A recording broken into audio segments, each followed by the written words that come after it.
Hello and welcome back to my channel. I am Queen Lady Hunny.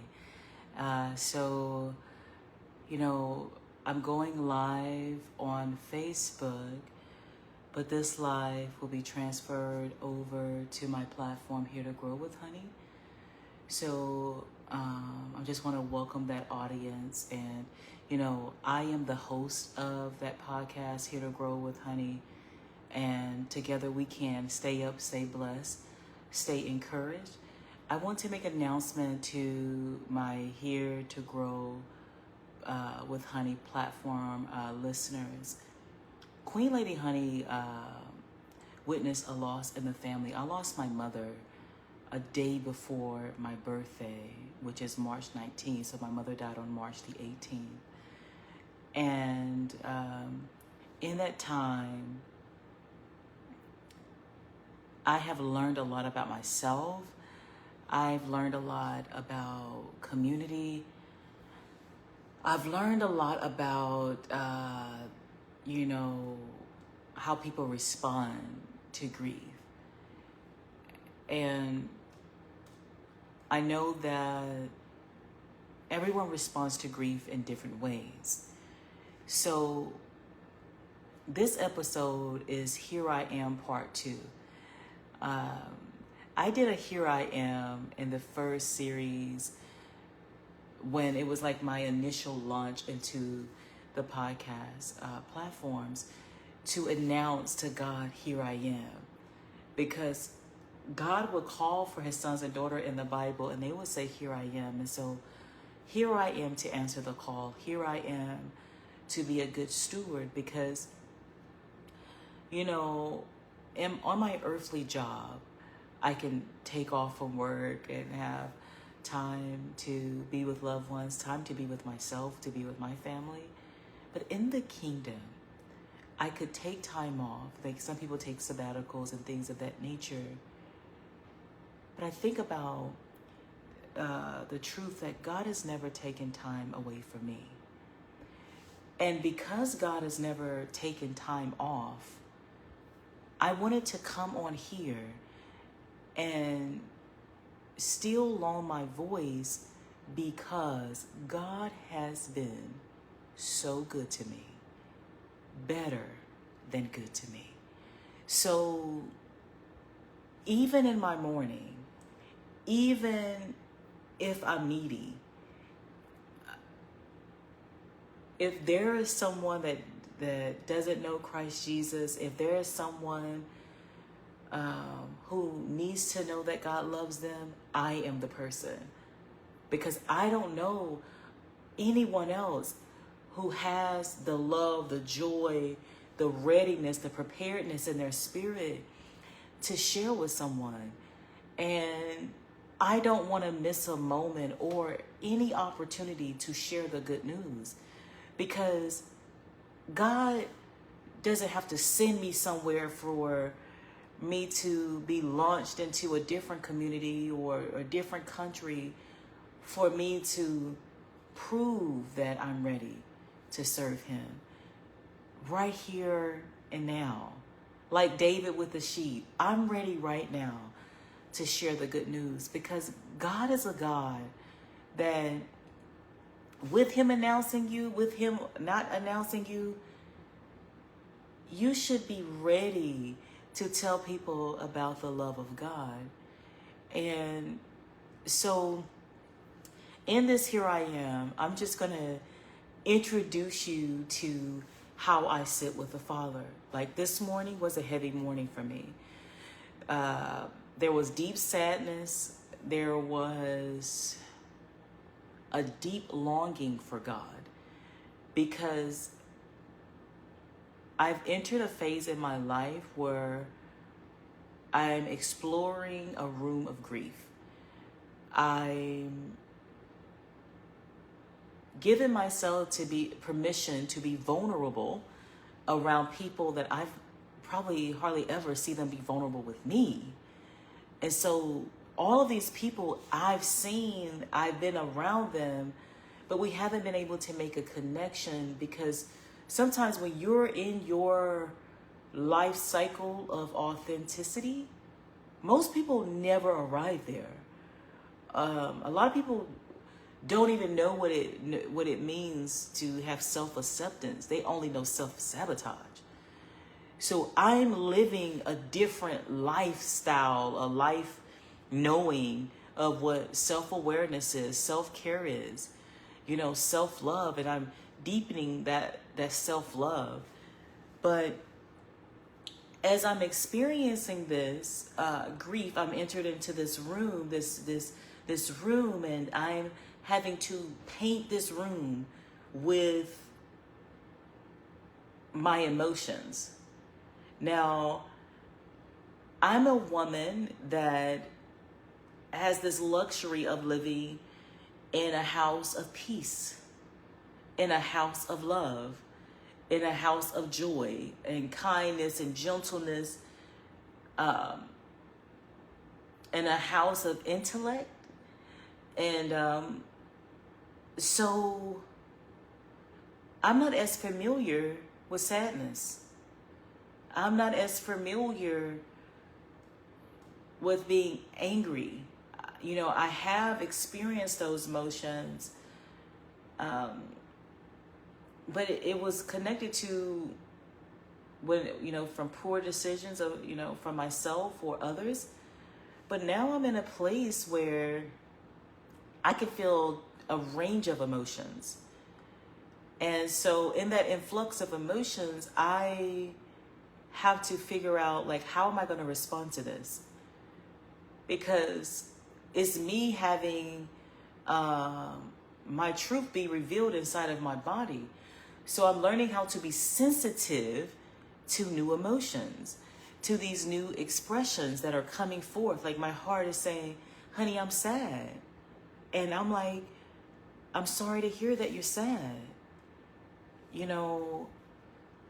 I want to create space for you to express that to me. I want to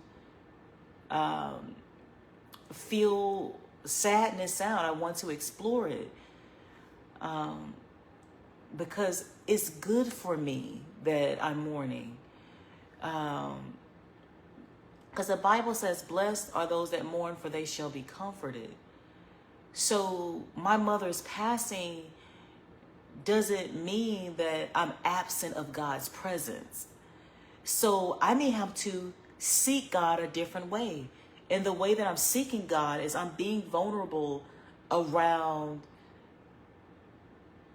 those that lack vulnerability, those that may lack substance, those that only know how to be is to be in a box. They don't even know how to come out of a box. They don't even know how to open the lid, right? They only know the perceptions of people that they planted and sowed. See, I don't live that reality. So people have watched me live a life of love, joy, peace, calm, whatever adjective they'll use to describe me. And then suddenly I was chosen to bear the load of grief. And so how you know when a person is authentic is you get to see their emotions change. You get to see how they respond, to life changes. And because we all are in a life cycle, but think about this, there are some of us who we never see them change in demeanor. We never see them express sincere sadness or genuineness because they have bought into an identity that serves them well for the community that they're in. So just think about if I was masked up and I didn't have the relationships with the people that's around me, and I didn't share certain things about myself, and they never seen me be scared. They never seen me be unsure. They never seen me, you know, not be confident or saw me be insecure. I would catch those off guard when I am expressing sadness, because they will probably think all she knows is strength. That's untrue, right? All I know is weakness, because truthfully, the strength that I have is God. It's borrowed. It's not even mine. I'm such a needy daughter that when I come to God, I don't come to God and like, oh, I got it. I'm just doing a drive-by to say hello to you. No, I actually rest in the presence of God. So I'm clothed in the power and the might of God. So what you're seeing is, you might hear my voice, but you're hearing the Spirit of God. I allow God to take over my life. I am God's territory. I am God's property. So there are some things that God asks me to experience that I will enter into an agreement to experience that, because I'm walking in alignment with God. Right? So if I was disconnected from my emotions and I was disconnected from a relationship with God, I will see my mother's passing as God using my life as punishment or torture, or to make a mockery of me. But remember, I said I live a life of God building a house for me. He built my house. My temple was built out of peace. My temple is built out of love. My temple is built out of calmness. So now I've opened a new window in that house, and then there's sadness there. I'm like, oh. So at first when I heard the news of my mom, I'm like, okay. I'm touching the walls. I'm like, okay, this is unfamiliar territory. So I'm not just going to knock the door down and just walk into the room. I'm going to ask, Father, are you here? Can you enter into this space with me? Can you go in first and you be the comforter and I go in as a child? Can you be daddy right now, even though I know that you're Lord, even though I know that you're King of Kings?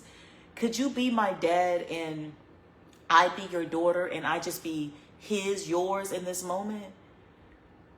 Because the place that you're taking me, I don't mind walking towards you as long as you are in front of me. So in that, I allow God to fill that room of grief with his presence.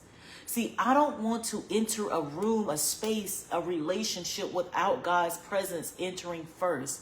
Like Moses was telling God, listen, if you're not going to walk with me with these Israelites, we're not going. We're not entering that promised land without you.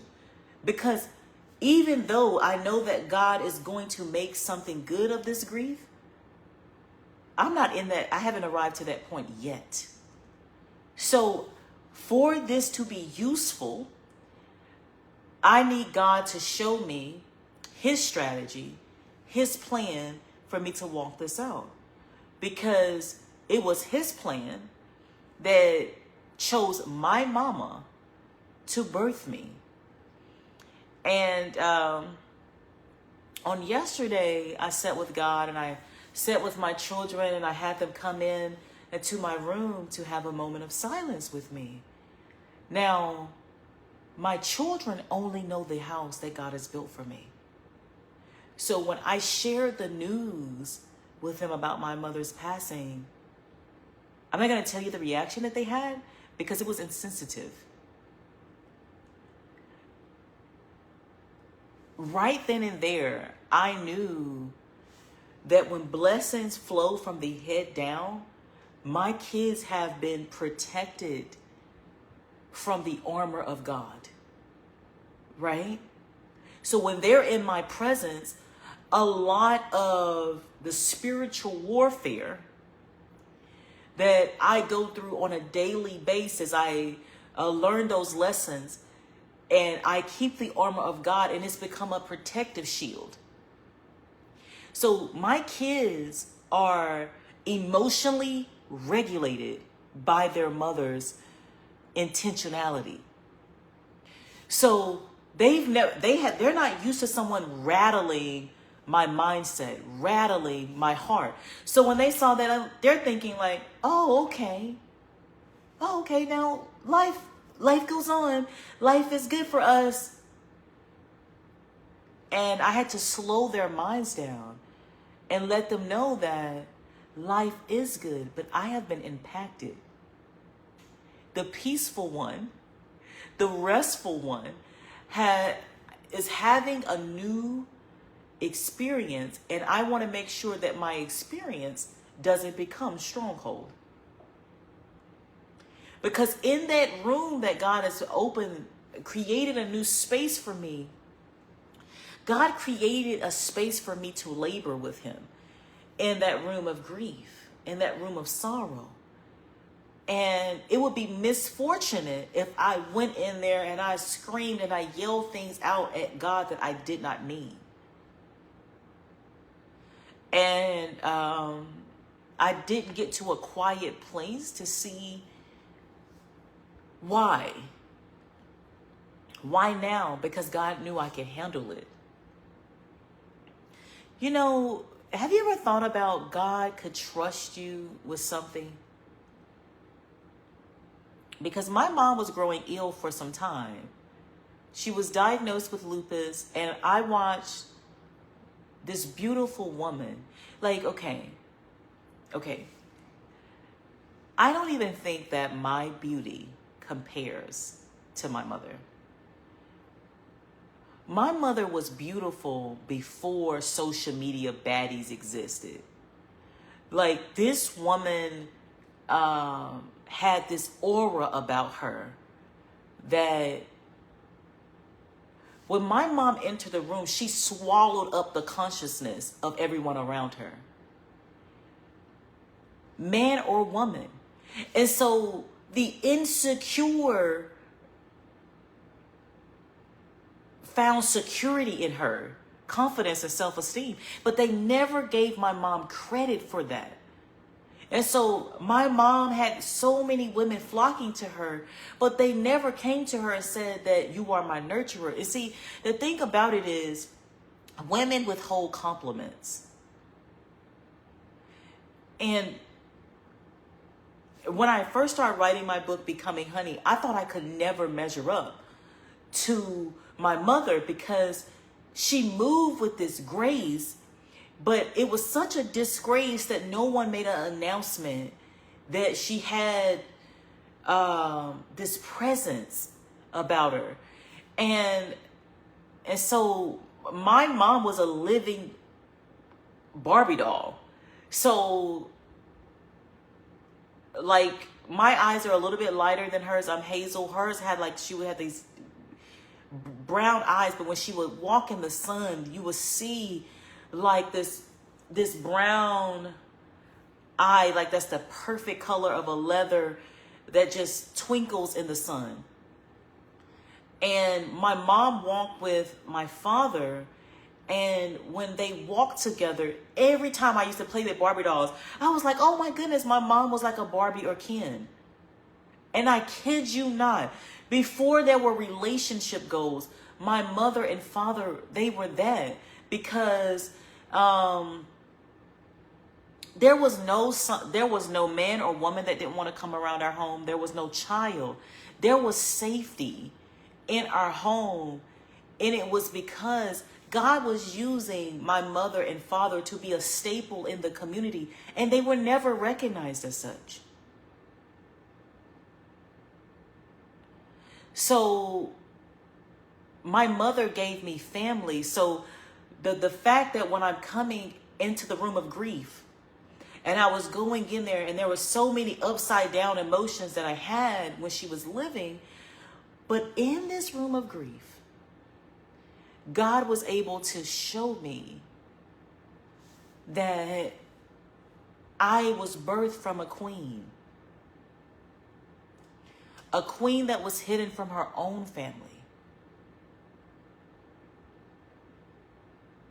A queen that experienced jealousy and envy from the inside. Because she didn't ask God for that aura. She didn't ask God for that presence. She didn't ask God for her likeness and her image to mirror his, right? And so when my mom and my father's relationship dissolved, it's because they had too many people who did not know that level of light, did not know that level of love. They did not know that level of understanding to have a man honor you. My dad will, when God cursed Adam in the Garden of Eden, said that, you know, you will sweat from your brow to provide for your wife. My dad would do that, and graciously, with honor, would come back, love on my mom, you know, dote on her and give her gifts. And in that time, men were reckless. They were ruthless. They weren't comfortable in their skin to be attractive and charming, attractive and romantic. So there was times in my life where I never thought that there would be an interruption in my family because there was nothing happening inside of my home that made me see like this would ever come to an end. But when you have people who have never experienced peace, love, joy, and happiness, what they'll come in and try to live in your room of happiness. And that's where destruction happens because my mom's portion was not for everyone else. And so when our family dismantled, I went from receiving my mother as my earthly mother, and I went into the arms of my heavenly Father. And I grieved a family loss. And I could not understand why I was grieving this loss because, again, we were the powerhouse. We were the chosen people. We were a royal priesthood. So I'm like, why am I living in a life of devastation and everyone else has this family? But truthfully, when our family broke apart, all the other families did too. And so when people don't give you credit for being a staple, a foundation, they will help you destroy something that they need, that God gave them to be a model. So my mama was a model of what a woman is. Because even though there were people destroying what she always wanted and dreamt of, my mother kept silent about it all. She kept silent about the things that were going on in the marriage. I didn't find out things about my mom and my dad's marriage until I got older. My mother was a vault. She kept quiet. My mama never spoke on the jealousy that I saw. My goodness gracious. Could you imagine that you go in your house and you're getting ready and you're working on presenting yourself as your best, and this person comes in and she's flawless, and then she has talent that's undeniable, and then she has this beautiful man. Oh my goodness, my dad is like built up brick house, abs. God gave before people were getting these modifications to the body, and my mama had the Coca-Cola shape for the longest, and I used to pray to God, please give me tulips, please.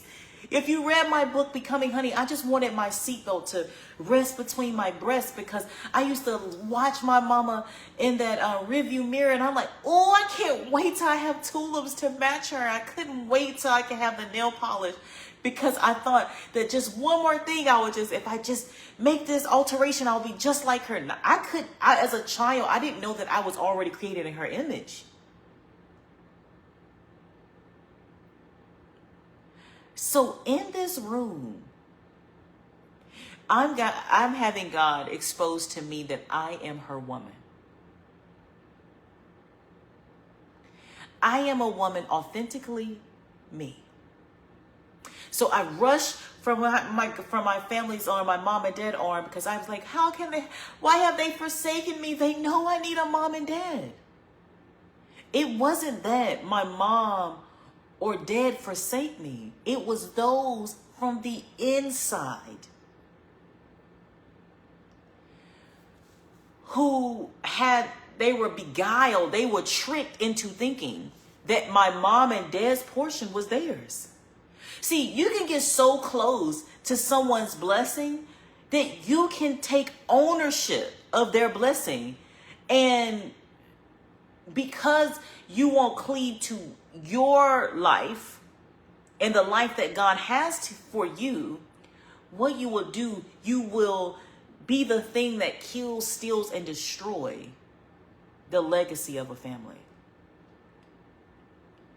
So the good thing is my mom taught me about God by having me in the church with her mother as the leader of that church.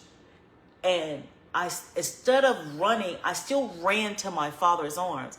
And I was able to express in confidence that I'm sad, I feel neglected, I feel hurt. And I casted so much anger. I had so much anger at my parents for ruining our opportunity of having family. And then when I think on it, and God was showing me, where did you see your family destroyed? Where did you see your immediate family destroy the family? It wasn't them at all. It was the fact that they didn't have boundaries around the family. So I spent a lot of time having hell in my heart because I was ripped apart from a family that looked like the Blackish or the Martins, where there was laughter and different things in the home. Where my father was a leader of men. My mother was a leader of women. And, you know, people don't say that, but she was. And so I get to see my mother pass, and I'm seeing people grieve, and they're grieving a woman that they never recognized as being the ultimate woman that God gave them. And so as I'm sitting here in this room with God, and God is exposing that you too are a woman, that you're teaching women how to be women. You are a woman for woman. You know, people say, girls, I've developed into a woman. And so when I go into spaces, I don't have to pretend. Pretend for whom? Right? And I carry this aura. I remember that, shortly I changed my identity. I changed my look. I started wearing these fitted caps because when I would come around women, I would make them so insecure. Like if I went out and I was out at a club or something, and I would just stand, I would go by myself, and I would go, and some friends were like, where are you? And they'll meet up with me. And I would go and I would be dressed up, but the people would come to me and they wouldn't come to them. And I'm like, what is it about me that people want to give me that attention and not them?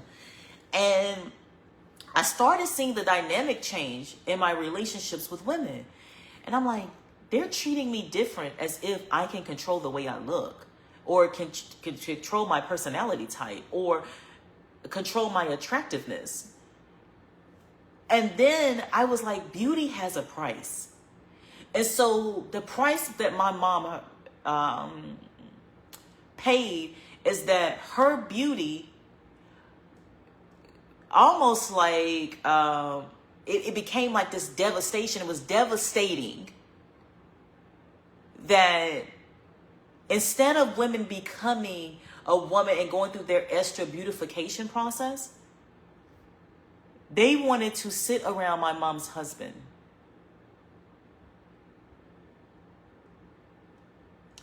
They wanted to sit around her children, not knowing that we need this mother too. We need the privacy of our mother. We need the privacy of our father, because how are the children going to become? And so when my family, just went in different ways, we were divided. I watched these other people cling to their family. So they automatically knew how to be a family, but they didn't want to be it so that we could have ours. So my siblings and I have lived years without that dynamic, right? My dad was a firm disciplinarian. You hear me? He meant business. And because he had that leadership style, because my mom allowed this man to lead. I've only seen my mom correct my father is when he overstepped with my sister once, when he was just like, she didn't like his approach. And she was like, now you can discipline, but don't you take it too far. And I watched my dad turn into a little boy in front of her. And I was afraid of him. And I'm like, oh, the queen, the lioness really holds the power. I didn't even know that my mom held that much power with my father. And I saw that he feared her. I'm like, the whole time I'm running to my dad, like, save me, save me. I need to be running to her because he kind of scared. He's afraid of their power, because when a woman truly submits, the man also submits to her. So all of that, and I'm having these flashbacks, and I'm sitting in this grief room with God.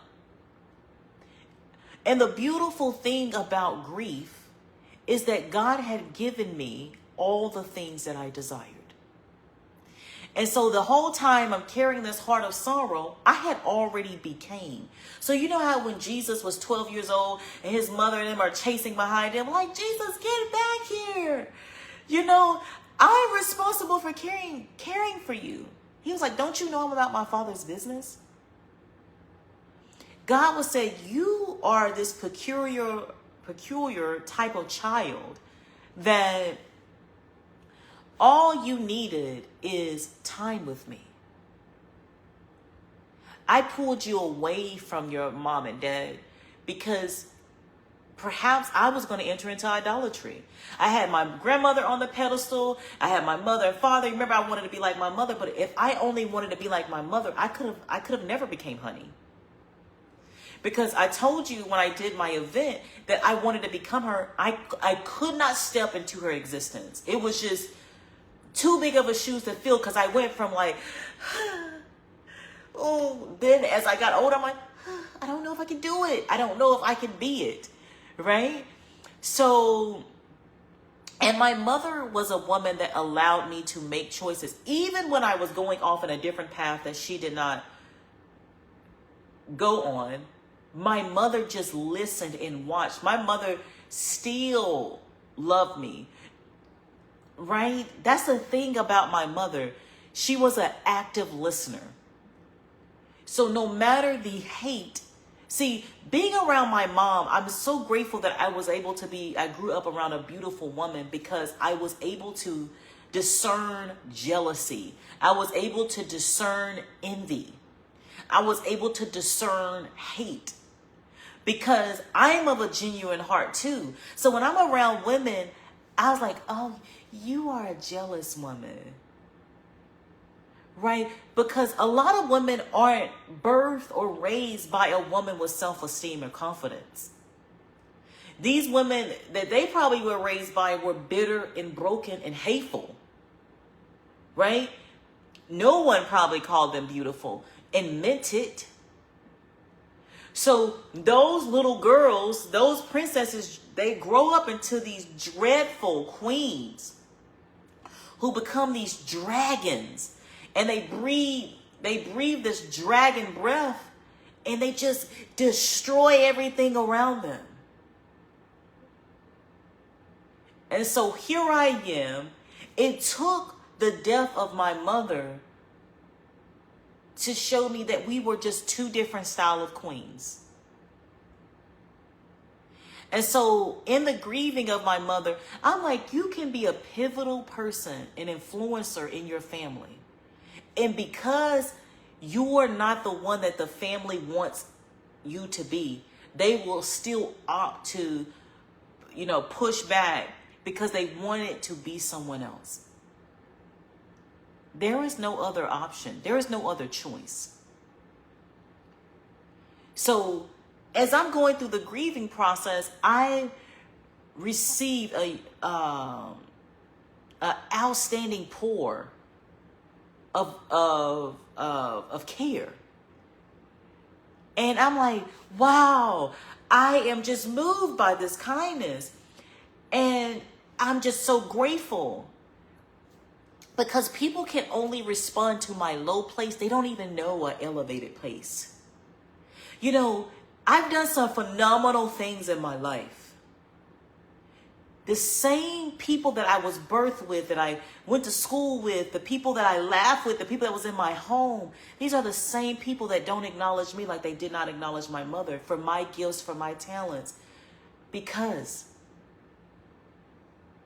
they will rather wait until you die to tell you about how you inspired them. See, my mother was inspiration.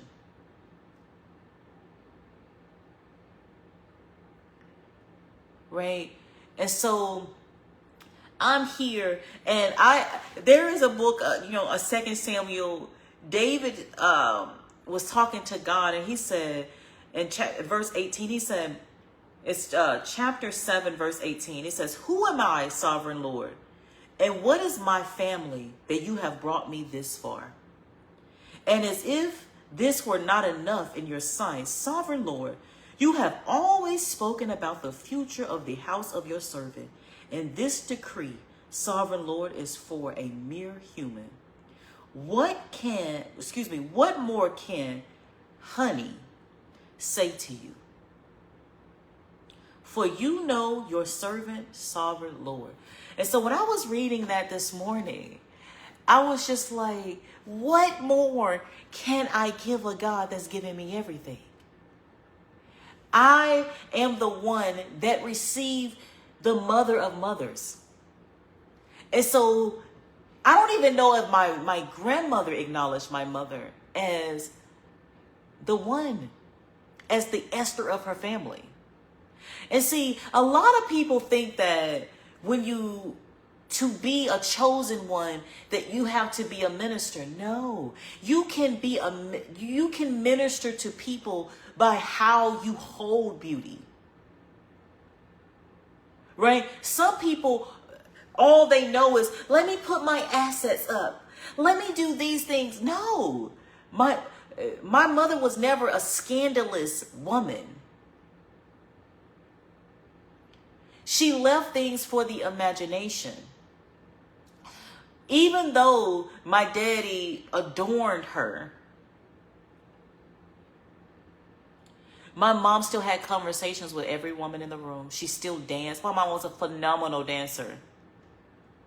She still spoke. She wasn't the sedity type, the bougie type that was like, no, you can't have access to me. And so when I saw my mother's health decline and that lupus take and fade some of that beauty,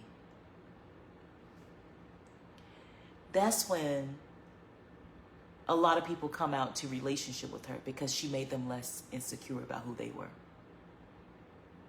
Better yet, who they are. And so when I entered into my grieving season, a lot of people did not want to, they refused to acknowledge the fact that I'm talented. They refused to acknowledge the fact that I disrupt any idea that they had that made a woman good. Because people don't come together to celebrate me, because I exceed their expectations. So the only thing that people could come together for is in my weakness. But you remember, I already said I'm a weak woman. God is my strength. I'm not a pretending woman. So people can come together to be there for me. But there is a select few people that have been there all along. So they've heard me share that, hey, I'm a little nervous about this date. I'm a little nervous because I share with them because these women are vulnerable with me. So there are some real people that I have relationships with that the grief is not our introduction to the relationship, because they never stop. They never stop to just see me as my outer appearance. They've learned my heart. They receive my genuineness, and shout out to those people that it didn't take a low. Shout out to the people that's not depressed or anxious all the time, and they really are living a life of abundance. So here I am to announce that although people may not know a life of goodness, a life of mercy following them, I'm in this room and God is showing me a different groups of people. And my pastor talked about it. He still expects me to show this unusual kindness. And the pastor talked about unusual kindness today. So the group of people that could not see that I've always been vulnerable, now I'm having to be vulnerable with a different emotion that is unfamiliar to me, but maybe more familiar to them. But it just showed me that people won't celebrate you on the mountain. They will only be there for you as they feel like you're coming down off the mountain to go in a valley. But remember, I just said I pivoted and went into a new space in the house. The peace, the love, the joy is still there. Oh, gosh. I'm like, David, who am I, sovereign Lord? What is my family that you have brought me this far? So the whole time I'm like, oh, I want this beautiful family. I already had it. And no one can tell me that my mom and dad's love did not inspire them, because there was no marriage that compared. There was no relationship that compared. There was no woman that compared to my mother.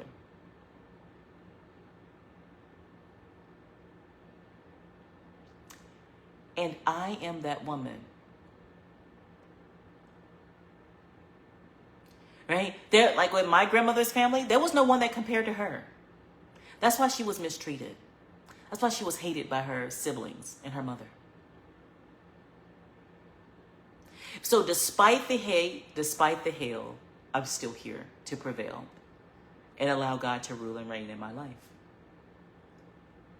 So I wrote something to my mom to acknowledge her, because I'm grateful that God has allowed me to see her in greater clarity. Right? And so true queens can take you having a gripe about them. My mom would listen to me. And so when I hear people try to tell me, oh, your mom will want you to do, no, my mom would listen. My mom wouldn't even say anything back to me, because a true queen is not intimidated about you saying, I need more from you, or I don't like this. They just listen. They're not doing things for your approval. They are okay with having shortcomings, right? So here I am to present to you a woman in her grieving season. I just want to expose all things, because I'm just communicating the things that I've been going through with God. And today in church, I just cried it out, because I'm like, I am so blessed beyond measure that even in my grief, I'm collected. What in the world is this? I've never seen anything like this. God is outstandingly great and generous in my life, that even when I cry, God is catching and collecting those tears. I'm so blessed. So I hope that you are blessed by this. Thank you for tuning in. For my listeners, I'm grateful for you. You know, if you want to see a visual of this, I will put this, I normally have the auditory, but you can see a visual if you go onto my Facebook. My Facebook name is Patrice Hunny, Hunny, Carroll, Carroll. And I also, put this on my YouTube channel, and it's Beelieve Hunny, Beelievehunny. So that's where the visuals will be. So if you want to see more of me and you want to really see that I'm not this AI robot, even though I may be collected and it may be different than different than you may be exposed to, but this is real. My life is real. And I'm going to close it out with a freestyle. So.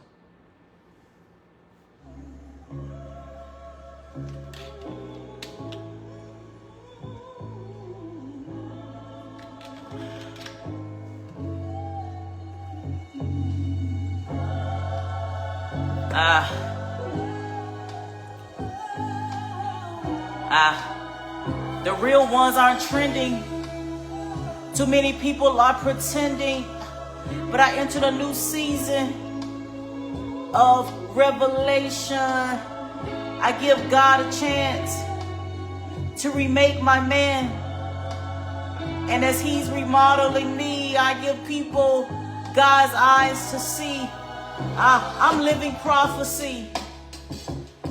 That God say the greater works I shall do. I present greatness before you, and I allow you to stir my heart like stew, so you can move away from your food, so I can stand in your soul and give you this soul food. But you're not used to this heaven glow, but I still expose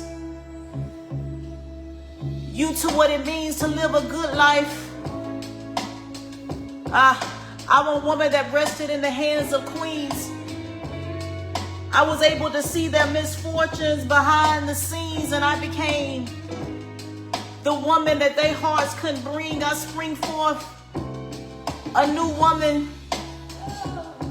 I be the best woman that my grandma and mama has ever seen.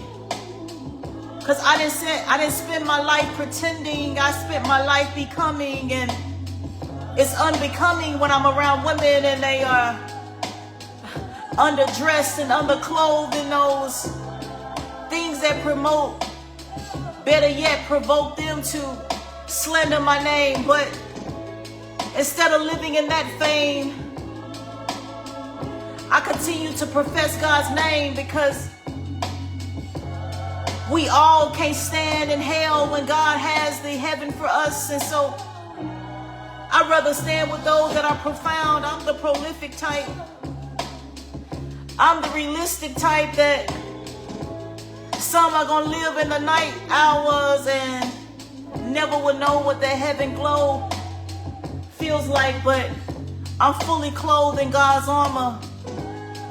You can never take my armor or my humor. Listen, God is very good to me. All the time, God is good. I come from a family of queens. My grandmother was a queen. And people can have their own opinion of my grandmother. They can have their own opinion of mother. But when you have that opinion, I want you to go find me 5 to 10 women that say that you have done the things that my mother and my grandmother have done. Who have you inspired? Who have you impacted? Where has a man loved you like someone loved my mother? And have you ever birthed a queen? Until you have done those things, your opinion falls flat. So I am a queen that is raising up her next queen. And my daughter shall outlive me, outshine me, and become another phenomenal queen for the kingdom. And I am God's kingdom ambassador, Queen Lady Hunny, asking us all to stay up, stay blessed, stay encouraged. Until next time.